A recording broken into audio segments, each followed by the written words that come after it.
everyone, and welcome back to another video. Today is a little bit different. We are going to go through all of the planners that I have used in 2021. There are some that I have used for a few weeks. There are some that I've used for a month, some that I've used all year. But we are going to go through the ones that I used, the ones I liked, and the ones I didn't like. So to start off, I'm going to say that I started the year off with 5 planners. They were all happy planners. So the first happy planner that I started the year off with is this classic dashboard layout. And this is one that I used last year, and I continued using it throughout January. So this was, I'm not going to do a flip through of all of the spreads that I did, but I used it from January, and then February is when I fell off. This was the last week that I used it, and I decorated the next 2 weeks but didn't use it. So then come March, I just didn't even try decorating it. So this was the last time that I used, I think it was Valentine's Day was actually the last day that I used this dashboard layout happy planner. This was my home planner, so everything that had to do with the house, cleaning, things to buy, things to do around the apartment is what I used this planner for. And I really liked it for that. The dashboard layout was challenging to decorate, but it was very useful to use. The next planner that I used was classic vertical happy planner, and I used this last year and continued it through January. And this was my health and wellness planner. So these are a couple of the spreads that I did. And again, I fell off around Valentine's Day. It has nothing to do with Valentine's Day specifically. Oh, before Valentine's Day, February 8th is when I stopped using this one. It has nothing to do with it being Valentine's Day. It's just that I was working at the time and I got really busy with work and couldn't keep up with my planning routine. So I did decorate the next 2 spreads, the next 3 spreads, but I didn't use them. But for my health and wellness, I realized this was too much space. So I'll show you what I went to later on in the video for my health and wellness planning. But the classic vertical was too much space for that. So I switched to something else later in the year. But the next planner that I used at the beginning of 2021 was this big horizontal happy planner. And again, I used it last year and I continued it through January. And I'm going to have to zoom out just a little bit. I use this as my daily journaling. So, well, it started out as an academic planner and then it switched to journaling when the school semester was over. So I used it as my journaling each day. And as you can see, I used it up until the middle of February. So I decorated this spread and this one, but I didn't end up using it. The next planner that I was using at the beginning of the year was this big vertical happy planner. I love this cover. And this was my social media planner. So this is what I was using to plan my YouTube and things like that. I still love the spreads that I made in this big vertical happy planner. This Batman spread was a spread I did for Jason's birthday because he really likes Batman. So I did that spread. And then we continued on into February. And then that's when I stopped using it. So you can see a trend. When I was working at my internship, I was just so busy that I didn't have time to keep up with my planning routine. So then the last happy planner that I used was another big vertical happy planner, but this one was my personal catch-all planner. Anything that didn't fit in the compartmentalized categories of the other planners, I put into this planner. And so I was using it for December. You can see my December and New Year spreads. And then I continued it in January. And then February hit and I stopped using it at the beginning of the month, because I switched it from it being a personal planner to it being my work planner, and this layout just didn't work as a work planner. So I did decorate the next few weeks, but I didn't end up using them, and then I didn't even decorate the end of the month for February of 2021. So those were all of the happy planners, and I'm just going to stack them off to the side here.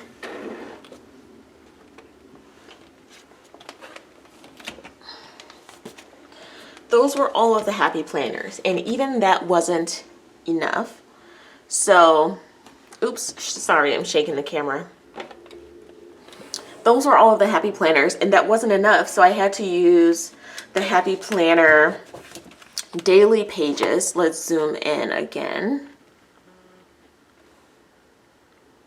So I had to use the happy planner daily pages for my daily hourly planning. So this page has it's a, well, let's just go over the areas. It has top priorities, to-do lists, and an hourly schedule here, and it's just a pad of paper that you can get, and it's already punched, and you can just put it into your happy planners. So I was using these for my daily hourly planning because I was having trouble staying on schedule. I knew all the things I had to get done, but it was hard to stick to my schedule daily. So I had to plan out my day by the half hour in order to stay on schedule with what I put in all my planners. So we have the happy planner stuff, and as you can see, around February, beginning of March is when I stopped using all my planners. And so I needed something to stay on track though. So I think I went to, let's see, was it this one? No, I went to this one. So March, I wasn't planning in anything. And then come April, I got this notebook from Hobby Lobby. It's a spiral notebook with dot grid paper. And I started this in April, and I treated it like, kind of like a bullet journal, but with stickers. So I wasn't drawing, I wasn't painting. I really, well, actually let me go back. For March, I was planning, but I was just using a notebook to write down to-do lists. That's what I was using for March. So I wanted to use a notebook, but keep it simple. But I still wanted the aspect of playing with stickers and things like that. So I used this. And I'm not going to do a flip through of all of this. Most of it I either showed on Instagram or YouTube. So I was using this. I still like these pages. So I was using a spiral notebook. It's about B6 size, a little bit bigger than B6 size. And I really liked how this was turning out, and I was using it every single day while I was working. And it really helped me to stay on track with my work schedule and keeping up with everything else that I had to do. So I used this from April until July.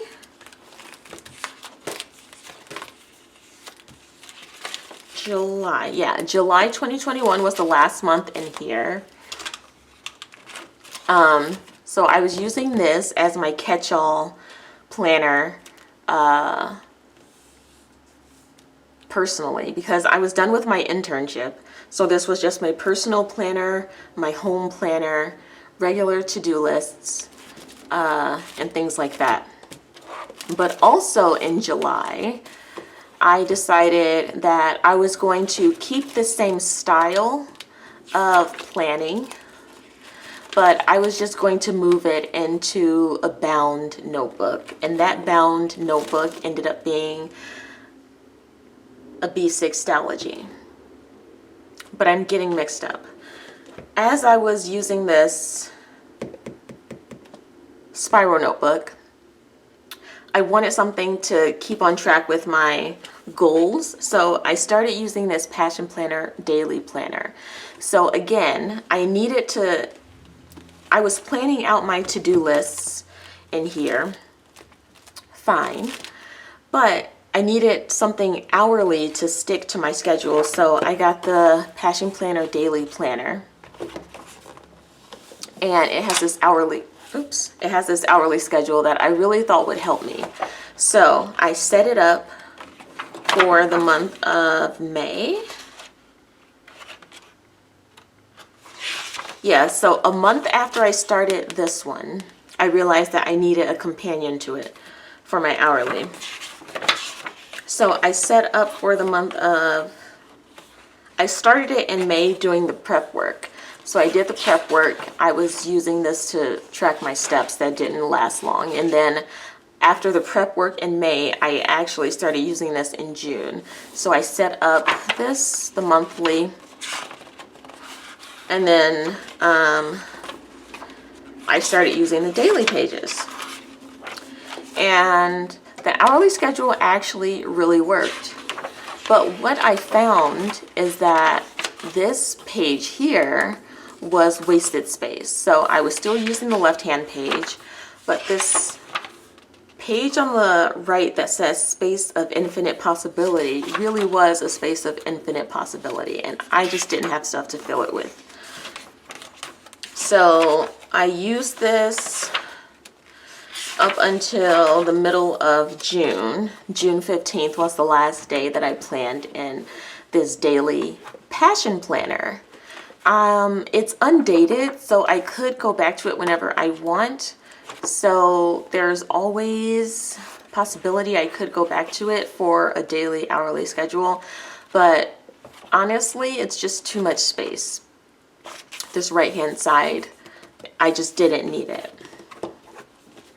But I liked the goal setting aspect of it.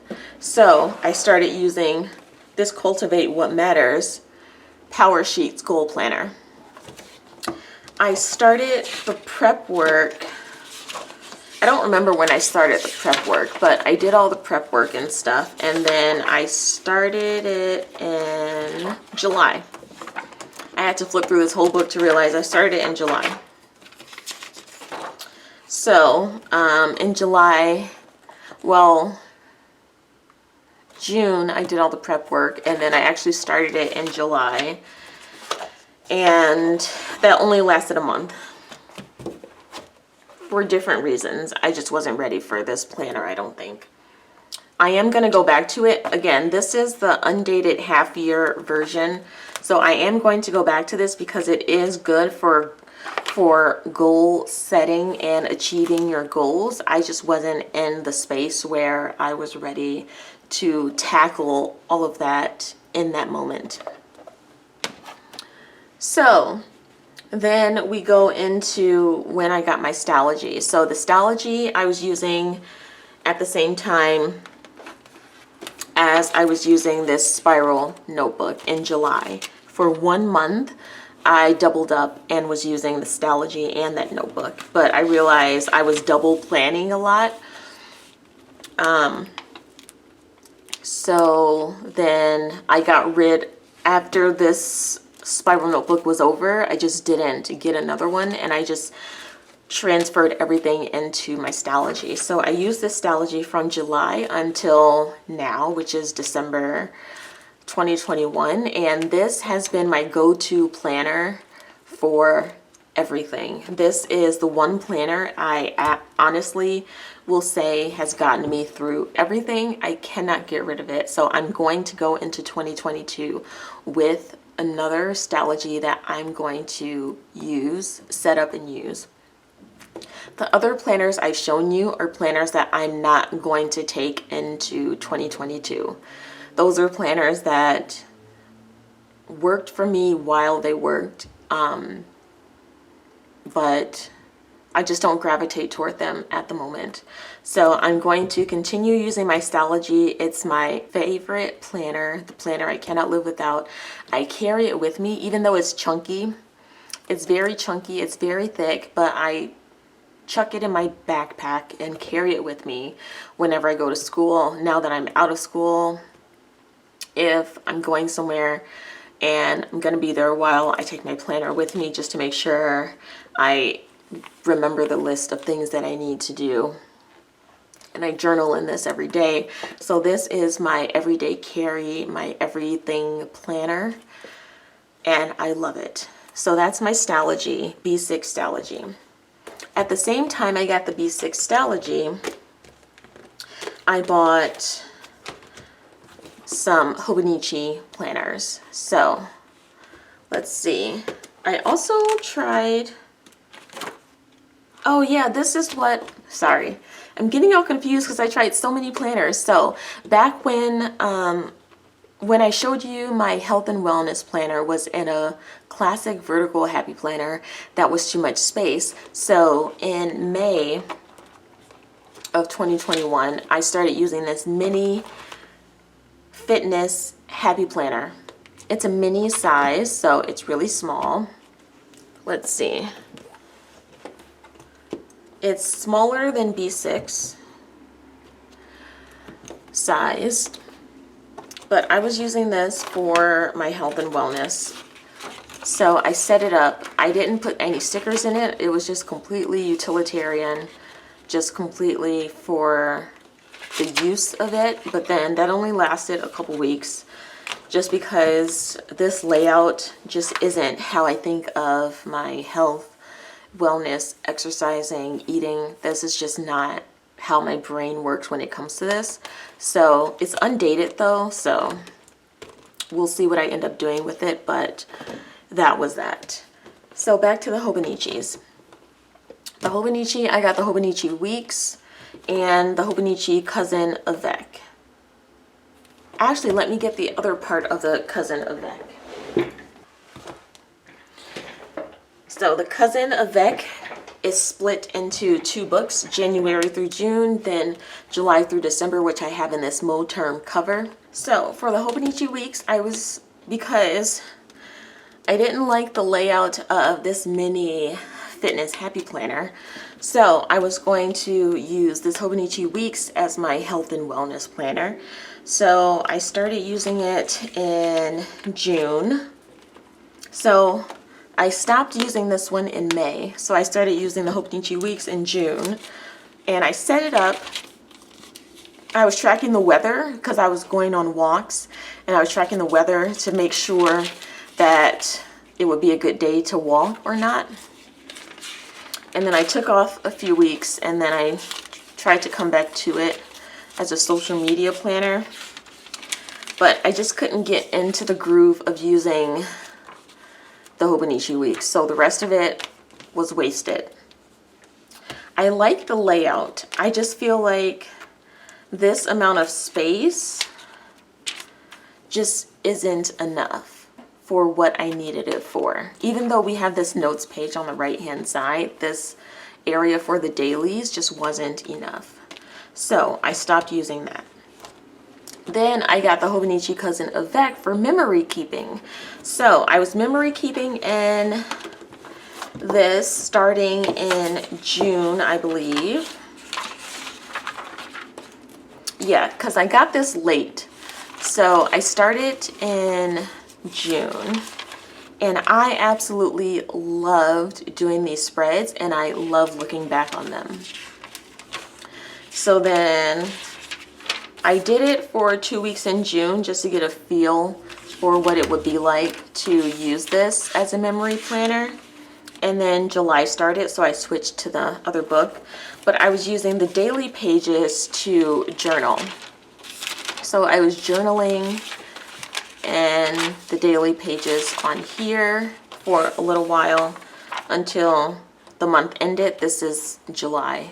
So then I switched to the next Hobonichi book. And then I started memory keeping in here. I love this washi tape. So I was doing my memory keeping spreads in here. I love looking back on here. I love the Tomoe River paper, but in August, for some reason, I don't remember why, I set up this week and then I didn't come back and put my plans in it, and then I just stopped using it. I was also using the daily pages to journal, and I was doing that all the way up until, I want to say August, the end of August.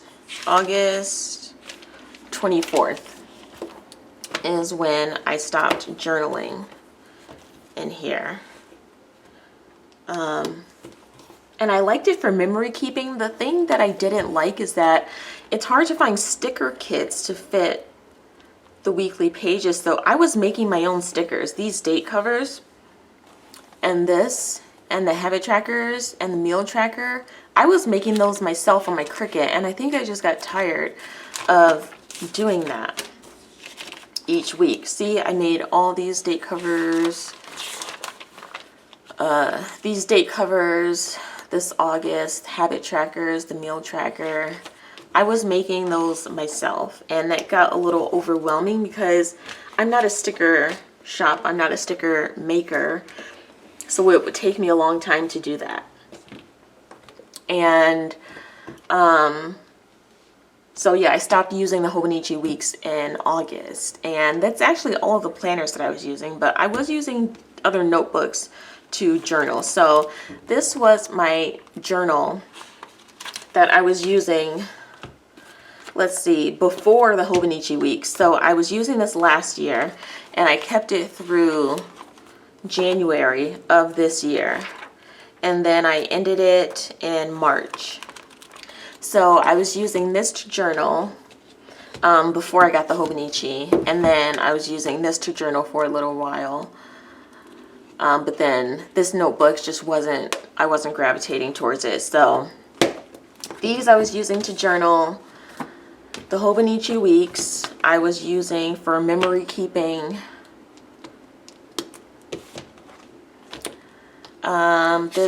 Not the Hobonichi Weeks, the Hobonichi Cousin Avec I was using for memory keeping. The Hobonichi Weeks I was using for health and wellness, as well as a happy planner mini.